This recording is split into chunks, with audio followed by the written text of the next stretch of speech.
I'm Peter, and this is the RoguePlanetoid Podcast, where you'll find insights about Microsoft or related platforms and technology, along with so much more. Whether you're a beginner or an experienced professional or just interested in technology, keep current, keep coding.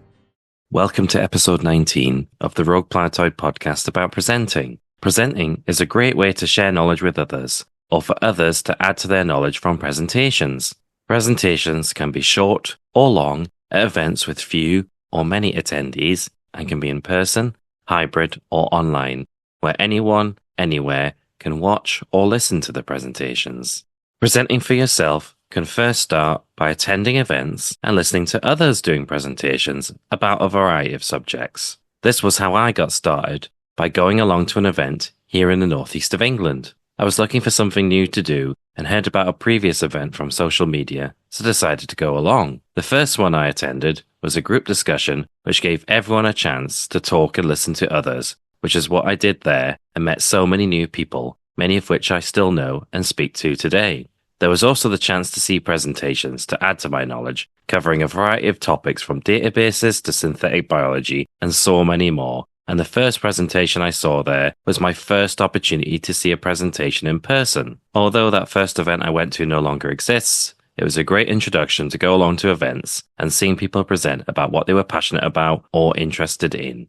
Events can range in size, with dozens of people to just around a dozen, but going along to them is a great way to learn from others who've already started presenting. Or if you just want to meet up with people face to face first, then you can always try going to networking events. These are a great way of talking about something one-on-one. It could also help build confidence if wanting to get more involved with events in your local area. Events where you can listen to others speaking are the best way to get started with presenting yourself. You can observe and learn from not only what they are saying to find out more about something you're interested in or learn something new, but can also learn something about how they are presenting, their style, how they use any slides or not. Even if you're not interested in presenting yourself or initially, then going along to events may still be of interest, and you can find ones in your area. There's plenty of events I've been to over the years in the northeast of England. You should be able to find events near you or that are available online by going to event websites such as meetup.com or eventbrite.com, or you can check out the links in the show notes.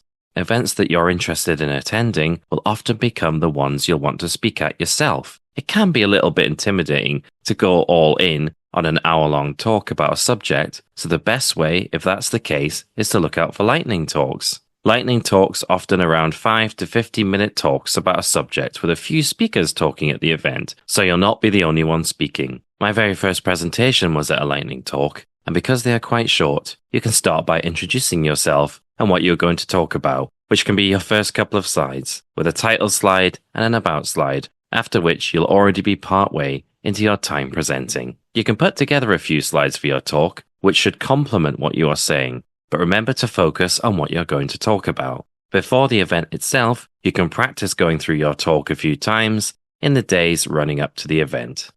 When designing your slides for a short or long presentation, you need to consider how they'll be displayed.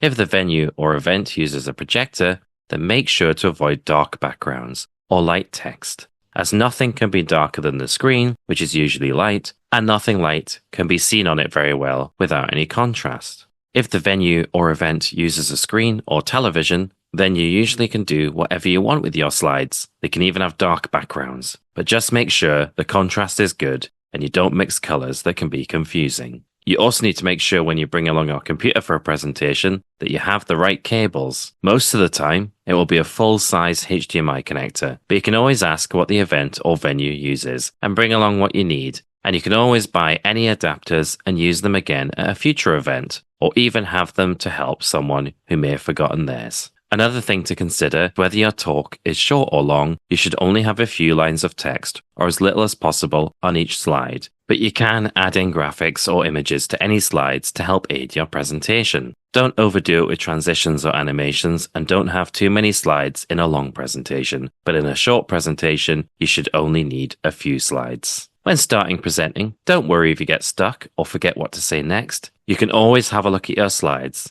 but the best way is to use speaker notes. With speaker notes, you'll need to be able to see a computer with them on, but that way you'll never forget anything. So even if you feel underprepared, you can peek at your notes and get yourself ready for the next slide of your presentation. This goes for short or long presentations. Good use of notes will really help you. And if your presentation is a technical one, then you can make sure you're saying things right. The benefit of a shorter presentation is there isn't as much to remember, and my very first presentation at a lightning talk was about a mobile application I developed, so it was something I knew a lot about already and featured images of the application and the features. A great first talk is to speak about something you know well, such as something you have worked on or something you're really interested in or passionate about. You never know where doing a presentation will take you. That first presentation helped get the attention of someone interested in the mobile development I was doing. I was able to get a job at that company that I'd not otherwise have had the opportunity to do so had I not talked about it at the event. It may sound like a cliche, but the best way to get started with presenting is to just do it. But it doesn't need to be a large conference with hundreds of people. It can be just a small event with a few people doing a short talk and see how it goes. I've also done some shorter presentations online at tutorialer.com/talks, or you can check out the link in the show notes. Starting presenting with a short talk is the first step, but the next step to continue your ability as a presenter is by doing longer presentations. When doing longer presentations, the best way is to do one for one of the events you already go to. These could be user groups that focus on specific areas for developers and IT professionals, or specific technologies such as .NET. Longer presentations tend to be around an hour, but usually around 45 to 50 minutes of that is the talk itself, and the rest is for any questions. You can see how others balance their presentations at events you go to, so you can see what would work for you. Longer presentations require more structure, so you can start with your title slide, but a great tip is to put your about slide at the end, as you can get right into the content of your talk. And then once people have listened to what you have to say, then they are going to want to know who you are, and that's the point you can tell them who you are. Longer presentations that are technical will often have a demo. This is something you go through in real time, which could be for a .NET talk, looking at Visual Studio and going over the code, then running any example and showing off what the demo does, where you can highlight anything that relates back to your slides, along with anything else that may be of interest to those watching your presentation. You should have a slide that leads into your demo, and then have an idea of what you're going to show. You may not have any notes at this stage, but you can go over a few things in advance to make sure you have some idea what to show off. Any code can be shared or posted online, such as on GitHub. So if you did forget anything, you can have a slide near the end of your talk, pointing people to where they can see the demo code, which allows them to try anything you may have missed or anything you did show off for themselves. If there is any reason to think that your demo may not work on the day due to any internet issues or any problems, you can record a video of your demo in advance. This has the added benefit of being a great rehearsal for the actual presentation. But should anything go wrong, you can play the video and either talk through what is shown off or record yourself going through the demo. Often presenters will refer to the demo gods smiling on them, or not, about whether a demo works or not. But if it doesn't, then you can always play that video so your audience doesn't miss out, and again, can refer them to the code so they can try it out themselves. Longer presentations can also have sections for each facet of a topic you are talking about, so you can go deeper into some parts where needed and summarize others. The main aim of your presentation is to focus on the main parts of a topic, but you can touch on other parts briefly. So it doesn't seem like you are excluding or missing out an important issue you've decided not to focus on in your presentation. You can use slides with charts to explain figures or for comparisons. Just make sure they can be clearly read from a distance, and they can be understood immediately.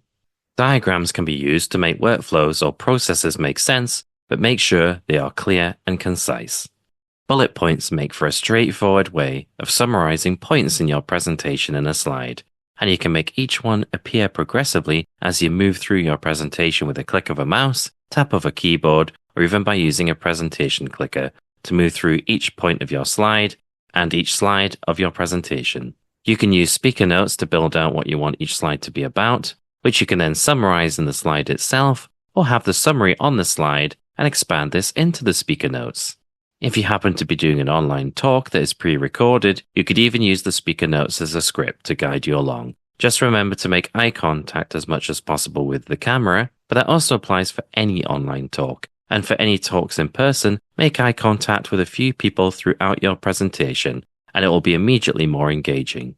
I've attended and presented at many events, along with writing articles about some, that will help you give you an idea of what people have been talking about in their longer presentations at RoguePlanetoid.com/articles, or check out the link in the show notes. The first few steps to presenting are attending events to seeing others presenting yourself with a short talk, and then moving on to longer presentations. And you can go along to a few different events to hone your skills and do different kinds of presentations. I've presented at many local technology events and meetups here in the northeast of England, initially about Windows Phone, Universal Windows Platform, and Windows Presentation Foundation, or more recently, including Windows App SDK, .NET MAUI, and Blazor. Once you've done those first few steps, the next step is going to larger events, such as a conference. With conferences, you can start the same way as you did with local events, by going along and seeing others speak there first. You'll see many people who have been speaking for a long time, but don't be intimidated. They would have had their first large event where they just went along, just like you. You can even ask questions of speakers after their talk to get an insight on how they approach their subject, or even for a few tips about how they put something together in their presentation, if they're happy to share them. I've often seen things that other presenters have done, such as having their about slide at the end rather than the start, or something that they did that made a presentation more engaging and interesting. Another tip I found is when summarizing or concluding your presentation, don't add any new information. This is why it's so valuable to watch presentations first at a conference before considering doing one yourself. Many events may have recordings online of their talks, so you can always watch those and learn from those talks too. You'll not only learn more about the subjects, but also how to structure and put together a presentation of your own. However, don't just copy and paste what someone else has done. Do your own slides in your own way and be original to stand out, but it is okay to be inspired by what other people have done with their presentations. Larger events are often very open to new speakers, and some, such as DDD North, have lunchtime lightning talks where you can give a talk to an audience at a conference. My experience of conferences started with DDD North, where I first attended to listen to others speaking there. Then, to help build up my confidence, I volunteered at DDD North when it was held in Sunderland, not too far from my hometown of Gateshead in the northeast of England. Volunteering was a great way of assisting a speaker for one of the sessions and get a good sight into a few things that presentations at larger events required. One of the main things is being on time. You need to be there, ready and set up before the presentation has started, and make sure to bring any adapters or cables you need. You can always ask what is required in advance if you're not sure.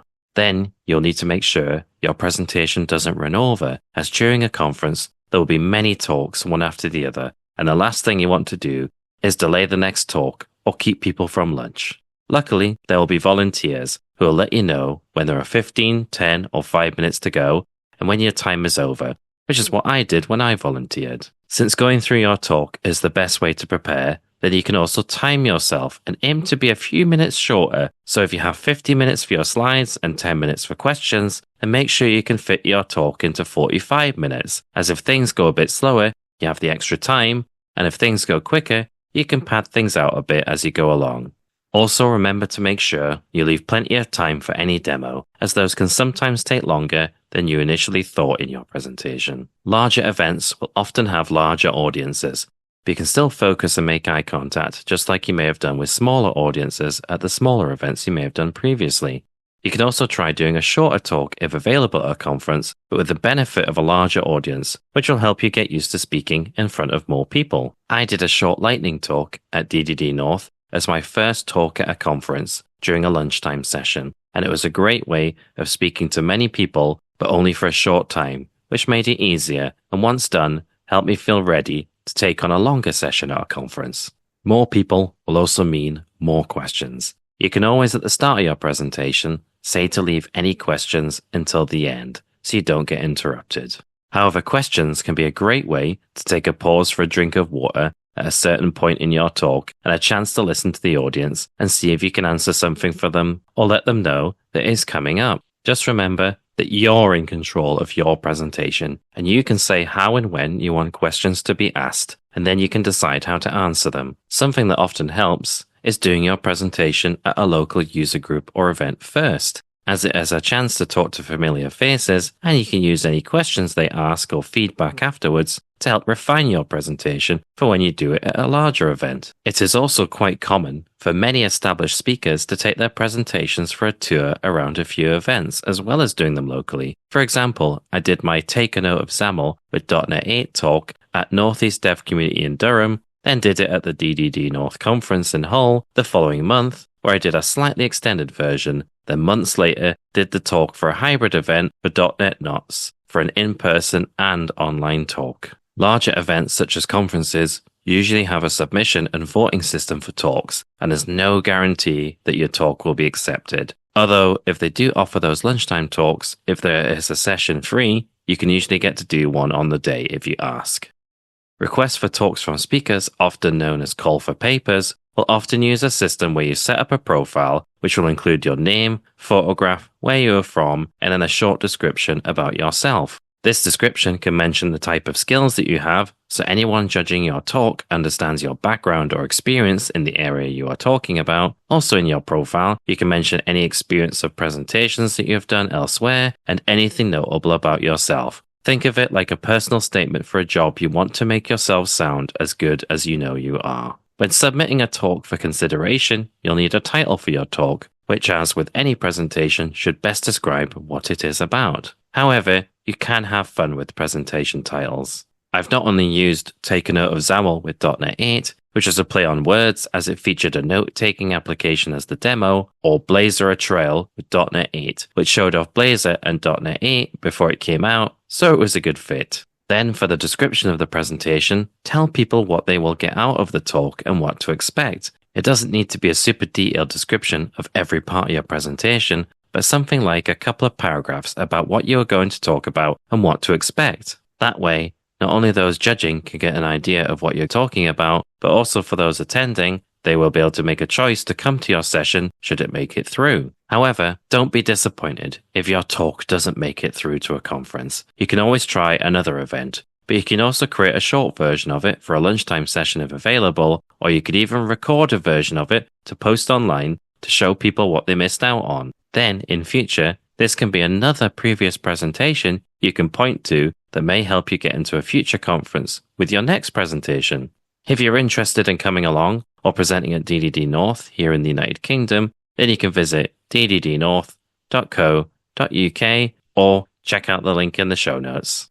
Presenting was something I was initially nervous about, but that first short presentation at a local event helped me do more events locally over the years, to doing many in a year about a variety of topics I'm interested in. I've also attended many other events of various sizes to learn from people presenting about the things that interest them and that interested or informed me too. It's great to be able to put together a longer presentation and spend time refining the slides, getting everything right, and putting together a demo for a technical talk, along with going through it and rehearsing it to make sure I'm ready, and even invested in my own clicker to go through the presentation and point things out with a laser pointer. It does take time to put together a great presentation, but you don't have to do it once. You can take it to a few events around the country to different audiences, and you can add to your own knowledge from fellow speakers, including how they approached their presentations. Presenting also helped me be more confident. It not only helped me get one of my earliest roles in my career as a software developer, but it's helped me in so many other ways too,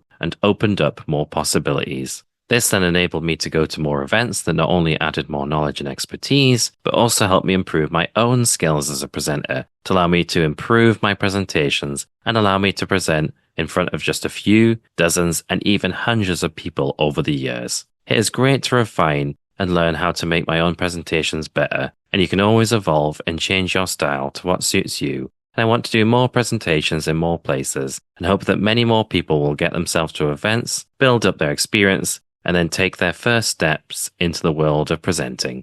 Thanks for listening to the RoguePlanetoid Podcast, where each episode you'll find insights about Microsoft or related platforms and technology, along with so much more, wherever you listen to your podcasts, or at RoguePlanetoid.com/podcasts. For the RoguePlanetoid Podcast, whether you are a beginner or an experienced professional or just interested in technology, keep current, keep coding.